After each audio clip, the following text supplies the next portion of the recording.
शिरूरमध्ये माजी आमदार आणि उमेदवारांमध्ये बाचाबाची झाली। पोपटराव गावडे आणि दामू घोडे यांच्यामध्ये शाब्दिक बाचाबाची झाली। एकमेकांना अरेरावीची भाषा वापरल्याची देखील माहिती आहे। तर शिरूरमध्ये माजी आमदार आणि उमेदवारांमध्ये बाचाबाची झाली। पोपटराव गावडे आणि दामू घोडेंमध्ये शाब्दिक बाचाबाची झाली।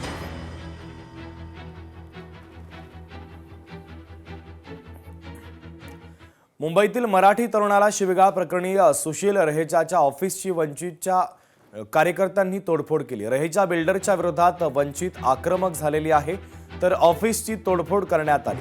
मराठी तरुणाला शिवीगाळ प्रकरण आता त्याला भोवल्याचं पाहायला मिळतंय। त्याच्या कार्यालयाची वंचितनं तोडफोड केलेली आहे।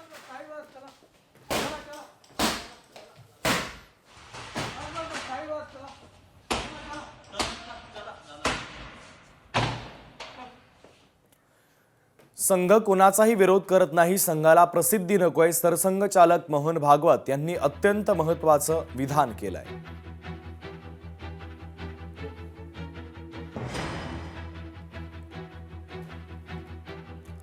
पंतप्रधान नरेंद्र मोदी 2 दिवसीय मलेशियाच्या दौऱ्यावर आहेत। कुलांलूर येथे भारतीय समुदायाला त्यांनी संबोधित केलं। हे स्वागत भारत नेहमीच लक्षात ठेवेल अशी प्रतिक्रिया नरेंद्र मोदी यांनी दिलेली आहे।